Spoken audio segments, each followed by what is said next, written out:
Microsoft Azure has over 200 services, but let's be real with ourselves. Most people don't know which one to use or why to use them. In this video, I'll break down the essential Azure services by category and give you the decision-making playbook for choosing the right one every single time. Let's get started. Whether you're building apps, managing data, deploying machines, learning models, or just need reliable cloud infrastructure, I've got you. No fluff, just straight to the point. Practical guidance that will actually help you make informed choices. Let's start with the core compute. This is the engine that runs your apps, and your choice here defines your flexibility, cost, and complexity. Let's start with talking about Azure Virtual Machines. This gives you full operating system control. It is great for legacy apps or custom installations. On the other hand, Azure App Services is a managed PaaS offering that you use to deploy web apps, APIs, or mobile backends. It's quick to deploy, and it's pretty much on a general scale, low maintenance. Then we have the Grandmaster, Azure Kubernetes Services. This lets you orchestrate containers at scale.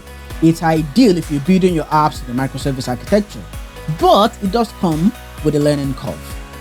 Azure Functions, my very favorite. It is serverless, event-driven, scalable, and cost-efficient. Then we have, although many people might not know this, there is Azure Batch. It's a massive scale parallel processing service.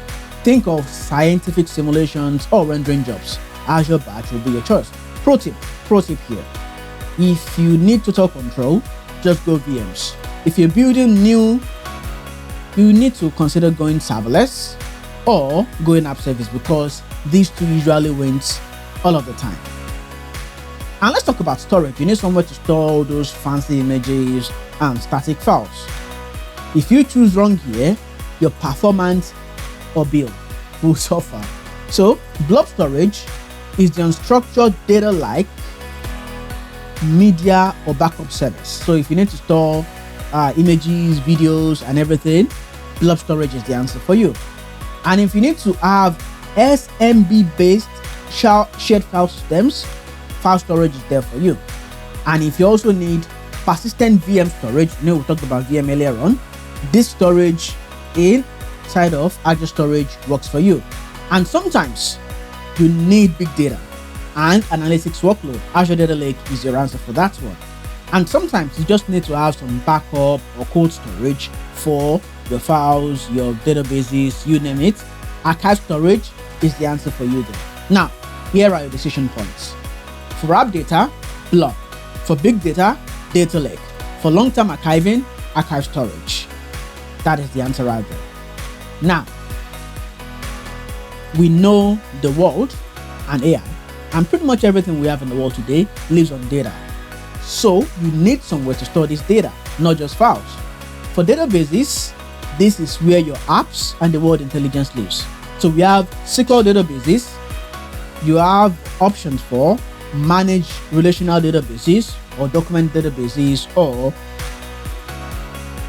kind of in between SQL database also. So you have SQL VMs and everything you can provision. But the first one we'll talk about here is Azure SQL database. So there are options for MySQL, PostgreSQL, Microsoft SQL databases. So they are managed relational database services, great for most OLTP scenarios.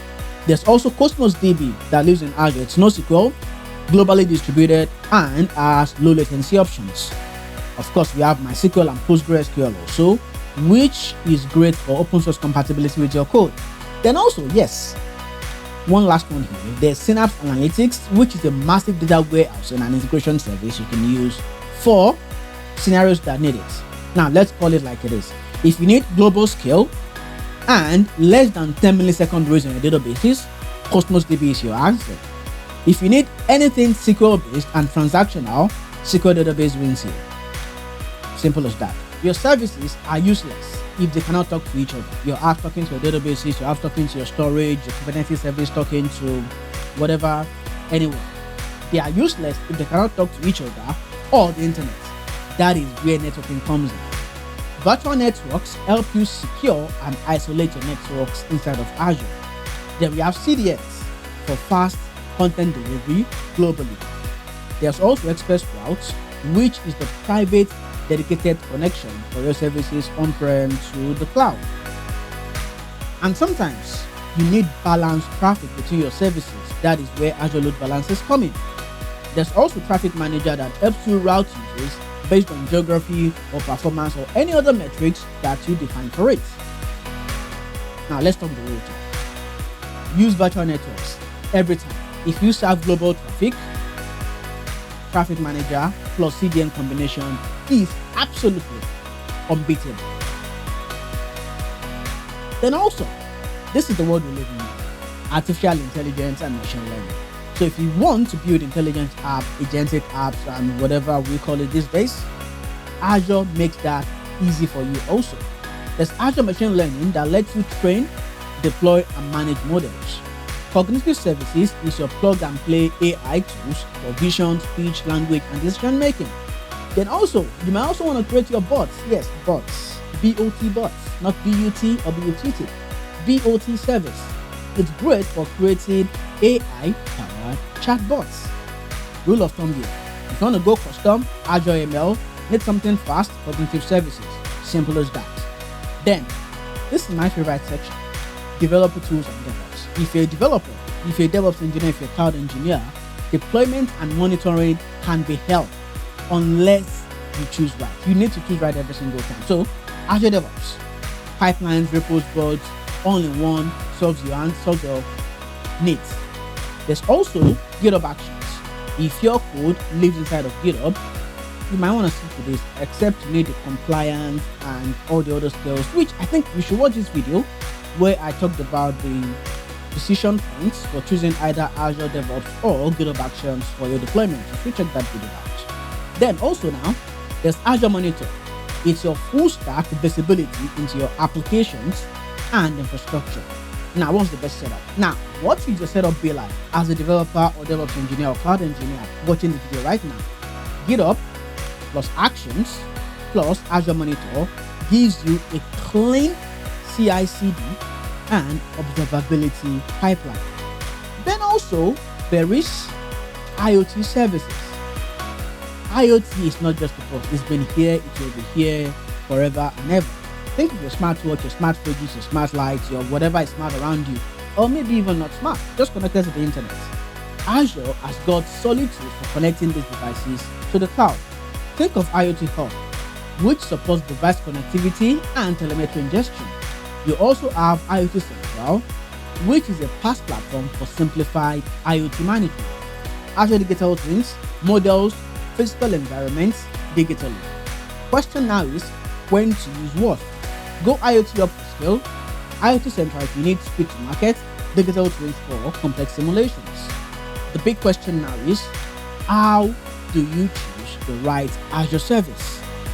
Here's the cheat sheet for choosing the right service. Start with your use case. Are you building, analyzing, hosting?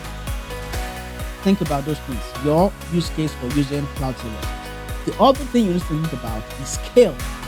Will your usage spike? Then you need to think about choosing auto-scaling tools like functions or AKS. Also, you need to consider the management overhead for these tools you're choosing.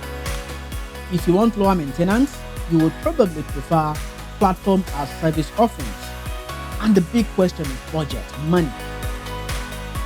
Go serverless or shared where you can and it will not impact the performance of your application. And if you need integration in your apps and services, stick with services that natively connect to your stack. And when you want to go to the cloud, I advise you to do this every single day, even before you start your project. Use the Azure pricing calculator to think and have an estimate on how much you'll be spending on a month-to-month, on a year-to-year basis, and see where you can actually save money. Don't just wing it and go broke one before you even hit fraud. Use the Azure pricing calculator. I cannot advise you more than that. To wrap this all up, the Azure ecosystem is huge, but you don't need to learn it all. Just understand what each category does, why it exists, and how to pick the right tool for the job. That's how, the only way to avoid over-engineering and overpaying for tools. You like this breakdown? drop a comment on what you're building, and I'll suggest the best Azure architecture for it. Subscribe for more dev and cloud insights. No BS, just practical value. I'll see you in the next one. Bye-bye.